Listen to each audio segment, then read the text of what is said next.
Our prisons aren't working, and we want to look at some solutions that we believe we can bring to the table. It becomes a little bit demoralising when you're just locking up the same people all the time. So you went through a drug rehab program for how long? For 3 years. And that was to basically recover from a drug addiction of how long? About 18, 19 years. When you go into prison at 12, 13, 14, 15, you become like the people that you hang around. Our juvenile detention centres are almost like a university for criminals, and a lot of people don't break out of that system. We started with 8 or 10 prisoners as a trial, get up to 80, 90, and it wasn't overnight. When you get somebody out of prison working, you're not just changing their life, but it's generational. You're breaking the cycle in that family for their kids. And so you can't get dignity from dealing and stealing, but you get dignity from working a good, hard day's work.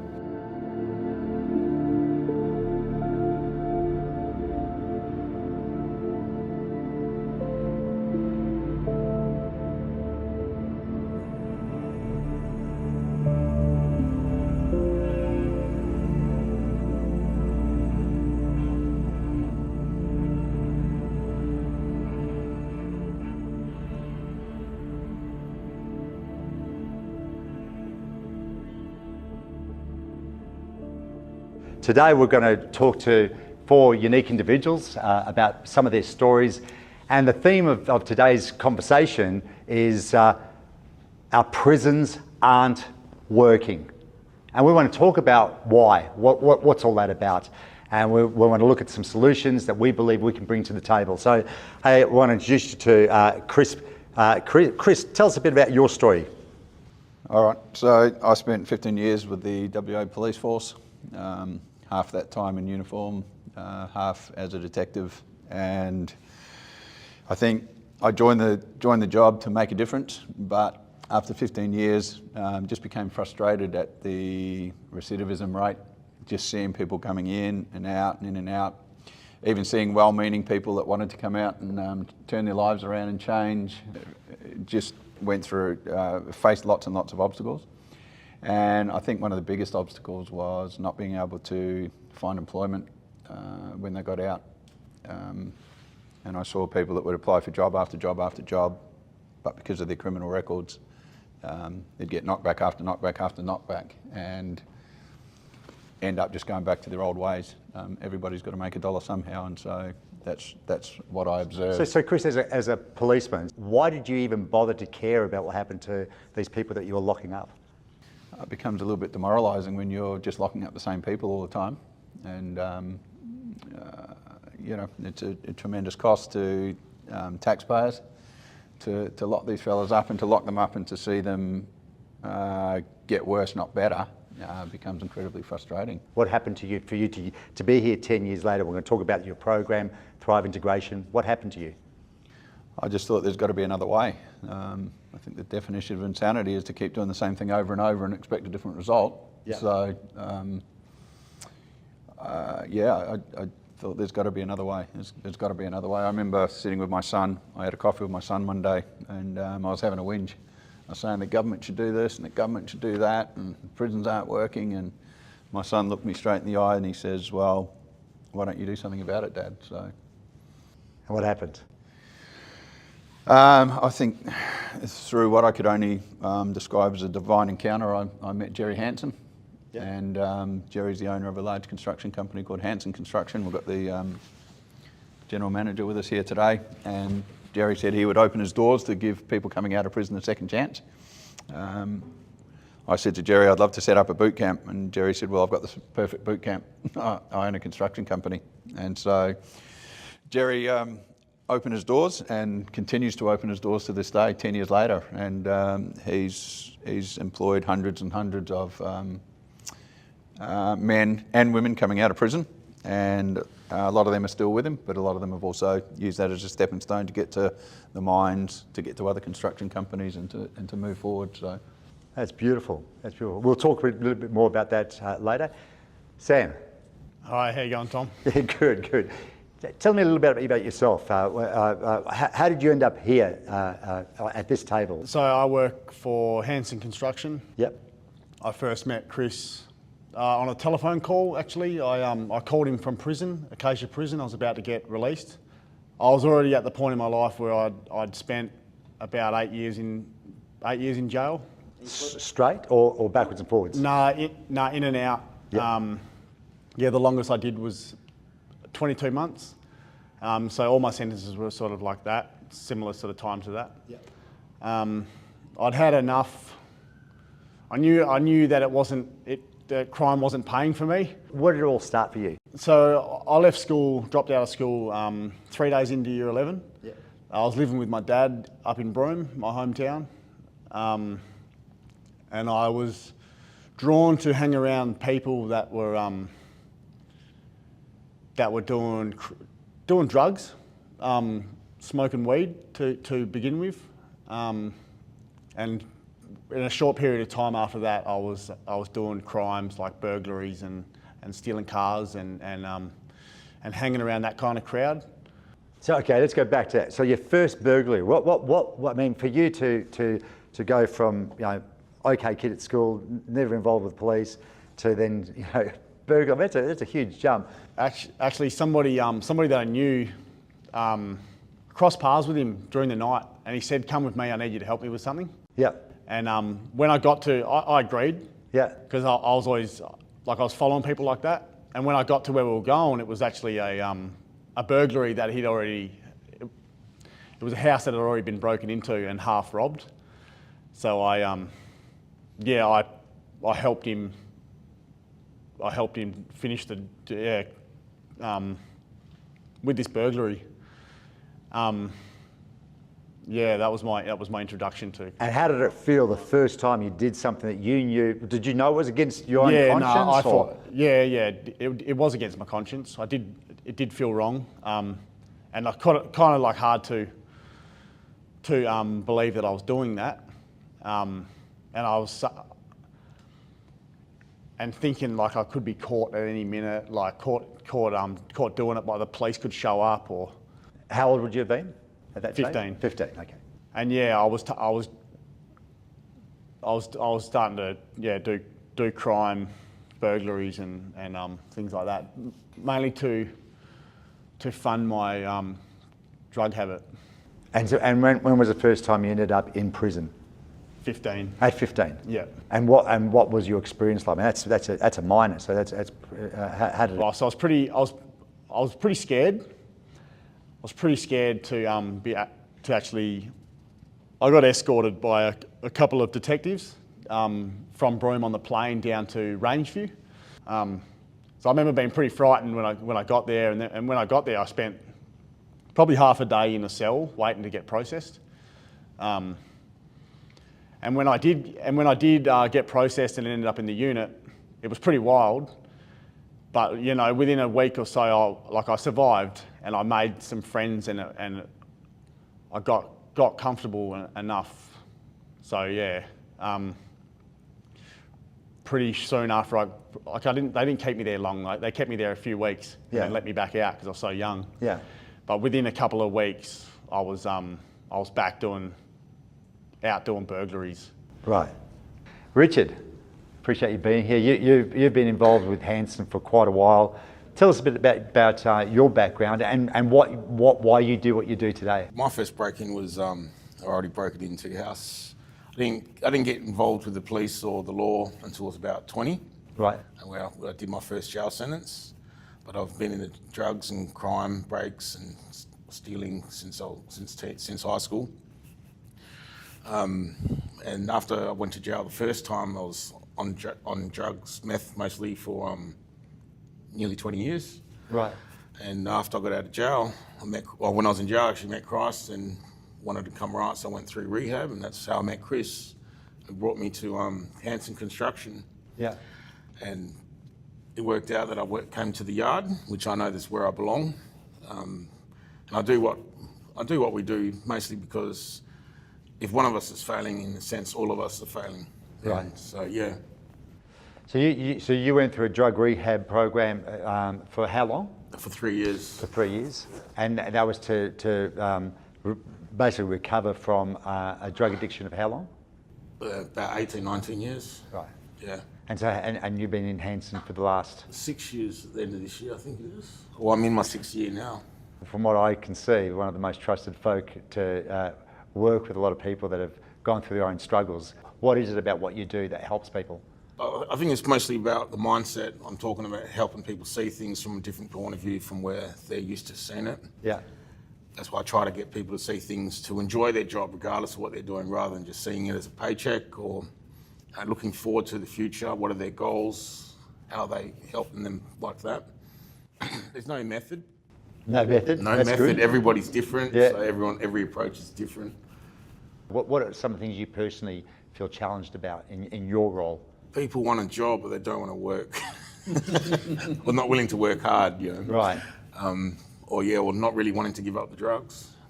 You know, like sometimes some people might want to still live how they used to live. Even if they don't want to use the drugs, they still want to hang around the same people or do the same sort of things. What's some of the things that you do to sort of help them see things differently? Trying to help them up realise what their red spots are, what their hot spots are, what's safe for them or what's not safe for them to do. Yeah. Yeah. That's brilliant.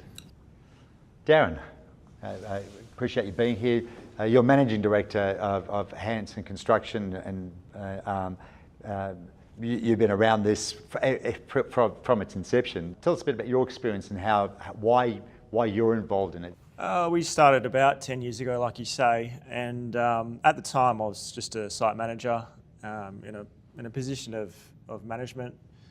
And the idea came about. Obviously Jerry's got an amazing vision. He gives people opportunity and he collects good people like yourselves. And at the time I was involved in it, and it's just a good idea. It's a great idea that why shouldn't we do it? Our logo is making a difference, and I think that's a big part of what we do. It's not just build buildings, it's also, you know, build the people as well. Do it ethically. We've got that opportunity to do it, and why not? What's some of the highlights, or any highlights that you can think of? The highlights, I mean, in building in general, I think the people is what gets you up in the morning, and the way people come through from where they were to where they are now. Like these guys, these good examples here, it's just really humbling. It's great to see that they're doing beautiful work and they're encouraging others to do the same thing. So I think watching people grow and change their life around, supporting their families, supporting their friends, and just breaking that cycle, that's a big highlight. That's great. So let's go back to you, Chris. So I saw you do a quick talk and a tour at Hanssen to some 30 business people, and that was your opening line, and you opened it with real passion. Our prisons aren't working. What do you mean by that? Clarify that a little bit more for us. I don't think they're making people better. I think, and particularly the juvenile, I think Sam was a prime example. He started at 15 years of age, went into prison, and I think when you go into prison at 12, 13, 14, 15, which is where a lot of people start, you become like the people that you hang around. And so these young fellas are going in there and all they want to do is fit in. And so they do everything they can to fit in, and then they become like the people that they're with. And I feel like our juvenile detention centres are almost like a university for criminals. They set them up, and a lot of people don't break out of that system. They start at a very young age and they don't break out of the system. Yes. And, you know, I mean, I think the estimates now are about $3,000 a day to lock a kid up, lock a juvenile up, which equates to about $1 million a year. And so that becomes incredibly frustrating that we're spending $3,000 a year to make a kid worse, not better. Yeah. And so that's one of my major frustrations. So we're trying to create some solutions or close the gap, and we're not talking theoretically now, because Hanssen, you know, has been doing it for 10 years, and we've seen some great results. And again, we've got a couple of wonderful examples here today. What do we do with these juveniles? If we don't throw them into detention, what do we do with them? Well, given $3,000 a day, I'm sure that we could come up with a much better solutions. I mean, if there were pathways into apprenticeships, pathways into employment, pathways into training, there's just got to be a better way than locking them up. Some of these kids are getting locked down for 23 hours a day. 23 hours a day. Now, I don't know about you, but I'm pretty strong mentally, but 23 hours in a cell would do me in. it would do me in. Yeah. And so there's got to be other ways. I've been doing this for 10 years now. Jerry Hanssen's the only person that's really opened the doors for this to happen. We've advertised for other employers to jump on board, and I think everyone's a little bit risk adverse. Why do you think they're risk adverse?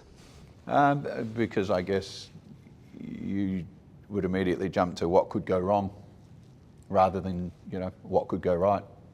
What difference can we make? And the other thing I think with Hanssen, it's, instead of just building buildings now, our building sites have actually turned into almost rehabilitation centres where we're not just building buildings, but we're making a difference in people's lives and we're rehabilitating people. And a lot of the workers on site, who were probably a little anti when they started, now get a bit of a kick out of working alongside someone that they can encourage and make a difference in their life. So there's the culture of Hanssen is definitely making the impact. Well, the Hanssen logo is making a difference, and we're definitely doing that. I mean, beyond lip service. It's not just lip service. It's not just lip service. Jerry's trained over 1,700 apprentices, which is a great thing that he believes in, and then giving prisoners a second chance is another thing that he's taken a chance on, and. That's great. So Sam, so you started at 15, and then how old are you now, if you don't mind me asking? 35. 35. Okay. So you're going through as in and out of prison, a life of crime. But who taught you how to do crime? It got sort of ingrained in my head that doing crime, not just doing crime, but say like competing with like my peers in prison about like who had a better stolen car or who'd done a burg where they'd stolen more money, or who had the most drugs. These things were talked about so often, like all day, every day, is normal in jail to talk about those sort of things. So you become like the people you hang around, just like you were saying, Chris. You become like, and so you got this great company of 600, 700, 800. So if you've got 800 and you've got 80 that are former prisoners or people that are going through cycles where they're just trying to break, at least you got 90% of them that, that everyone's got problems, everyone's got issues in life, but you got 90% of influencing them. And so who is the greater influence? But in the prison, if you've got 100% living that and 1 or 2% want to get out of that system, who's the greater influence? No grants. Hanssen hasn't asked for a grant, doesn't take any money. Thrive Integration, the community you're building, which meets every couple of weeks in this building. No grants. No. It is the generosity of people that believe in what you're doing. A few individuals. Yeah, from the very beginning, I determined I didn't want to ask the government to fund us, and nor do I ask these guys to give anything to it as well. So, yeah, we just rely on the donation of a few generous people. A very, very small number. Small number. Yeah. Small number. So this is a very philanthropic exercise. Actually, the whole thing is completely philanthropic, but it comes to giving people their dignity back. Like, it was almost too late. By the time when I was 15 and I was going off to juvie, it was almost too late. There was no intervention for me. I had a good upbringing. My parents were good and always tried. Mum was always there to try to do what she could do to help curve my life and find out what was going on with me. I think if I had an apprenticeship, like a carpentry apprenticeship when I was, that age, or even 18, 19 or 20, I didn't think I could do it. It wasn't until I come to work for Hanssen that I realised there was mature age apprentices and all kinds of people you can just sign up for an apprenticeship and you can do it. You can be qualified in a few years. I never thought that I had the brains to be able to be a carpenter or a tradesman. Yeah, and with that already having had that bad influence, that negative influence, I went down that road instead.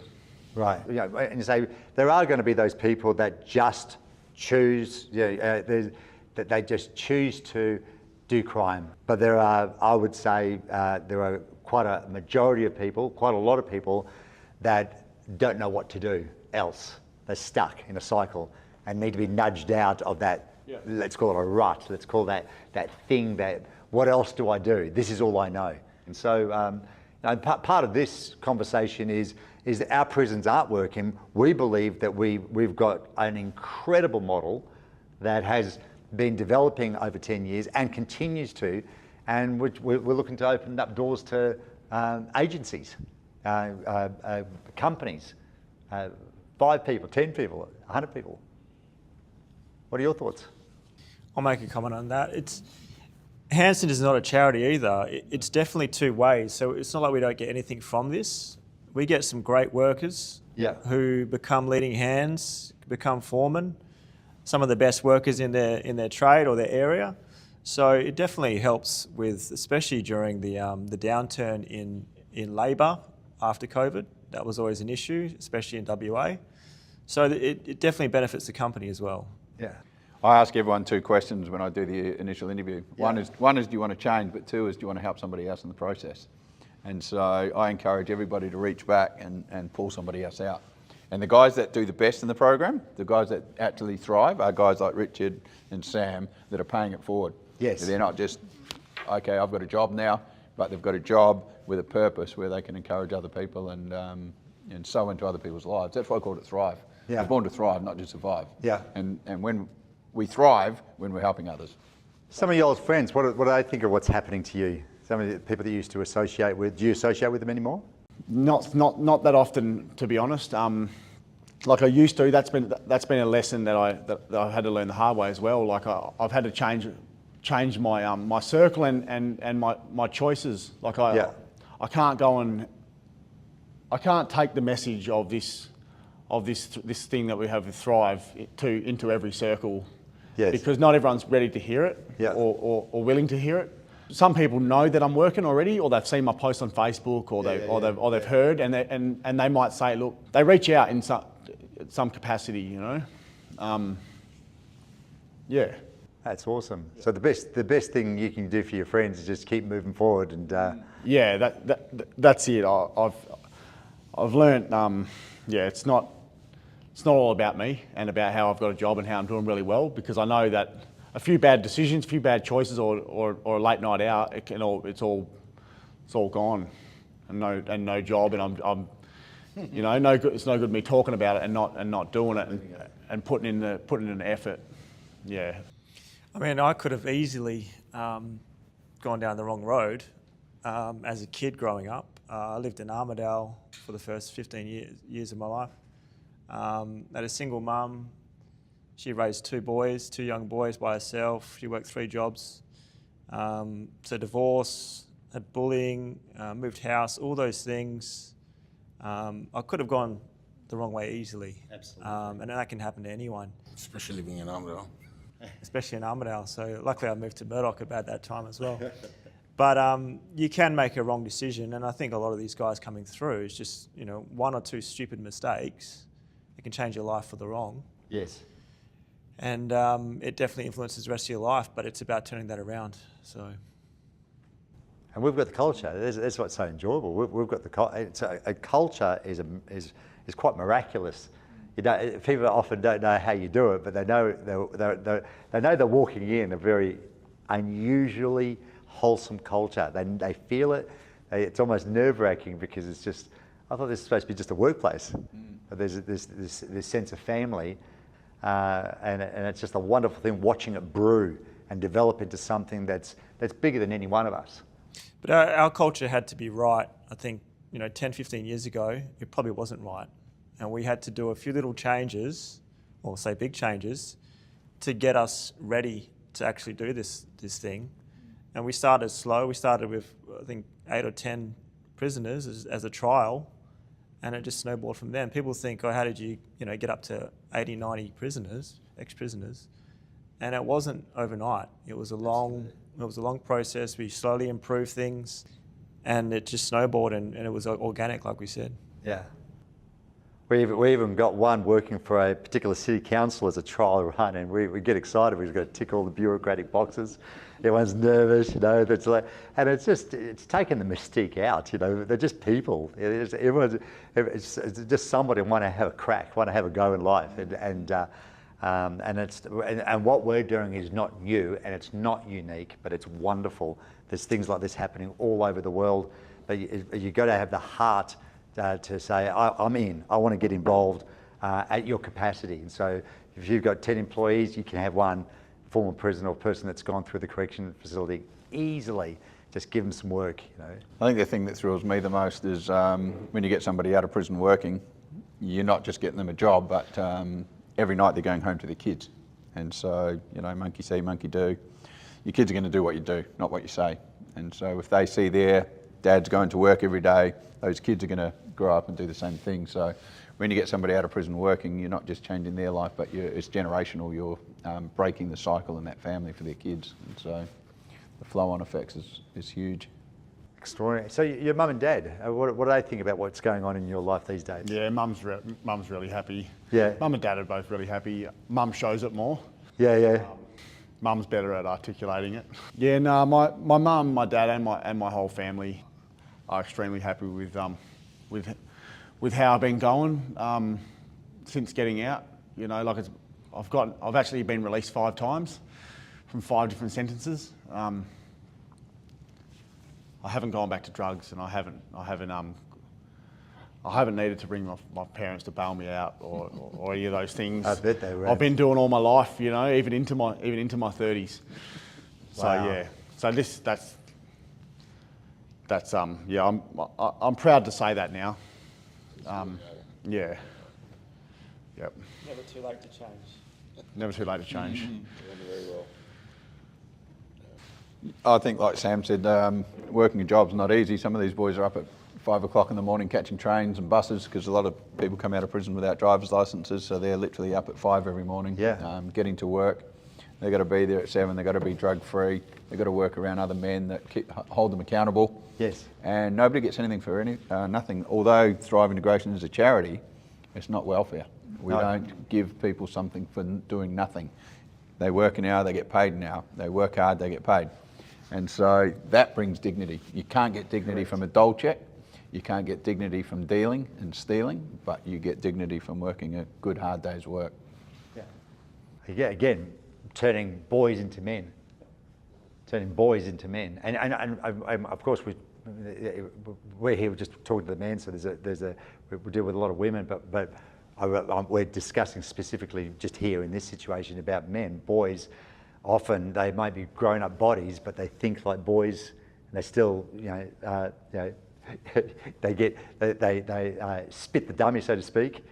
This is the rage that they think that they can't control, and it's just not true. They can control it. Yeah. They can control it. It's just not true. Yeah, actually, with a lot of the guys, I'll talk about that. A lot of them dress like how their old life, you know, they want to look like prims, wear rats, towels, or whatever, talk slang. Yeah.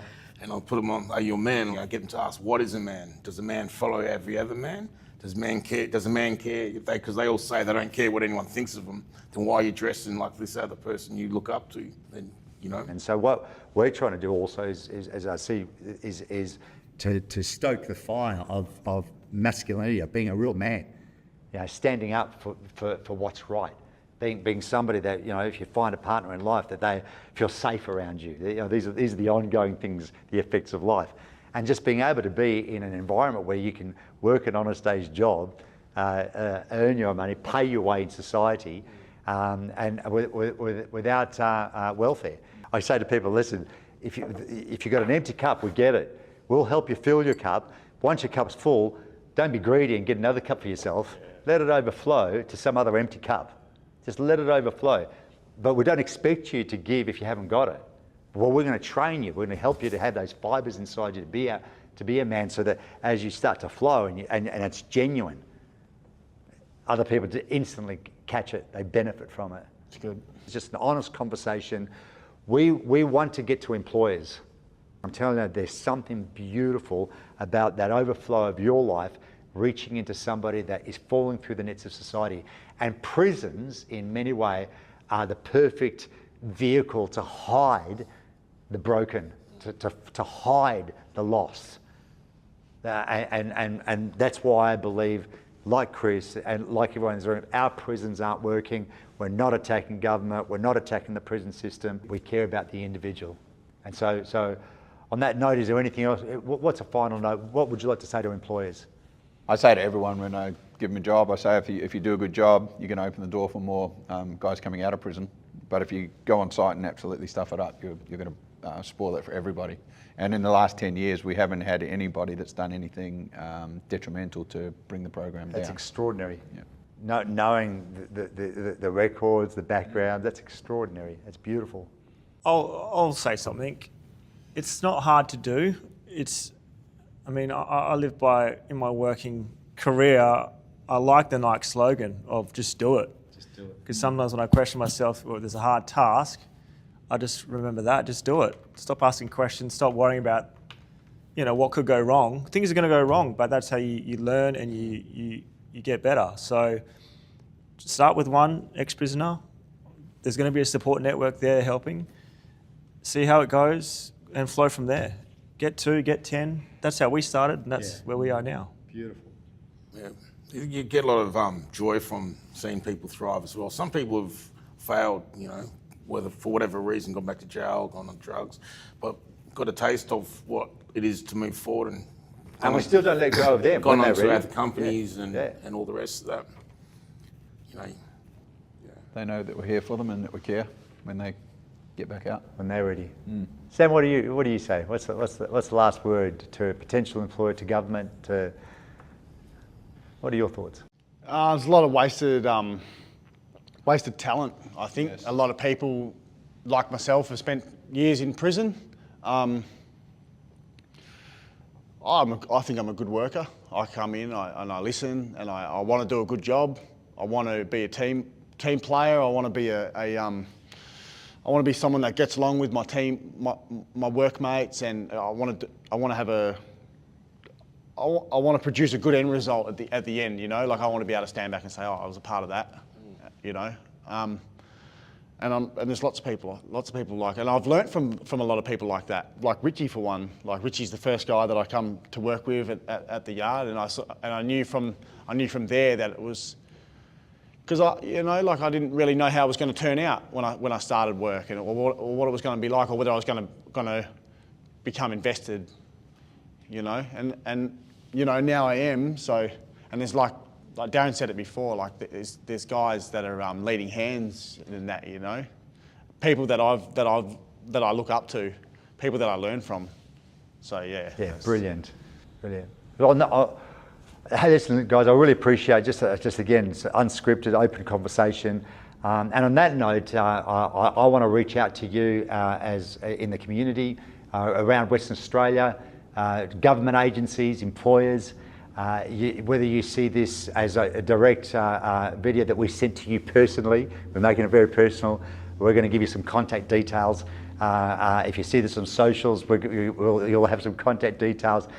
Dare to do something outside your comfort, and I'm telling you, you will have a joy. There is something that will trigger your heart, that will give you a new lease on life. You'll see it's a far bigger picture than that. We're not asking you. This is not a boring journey. This is quite an exciting journey. So please consider, our prisons aren't working. We need to reduce that from 8,000, reduce it dramatically, and get people back in society, and give them their life back. And you can actually do that. You can be a part of that. I'm asking you, be a part of something that is bigger than all of us. I appreciate you very much. Thank you. Thanks, guys. I really appreciate being a part of the journey with you.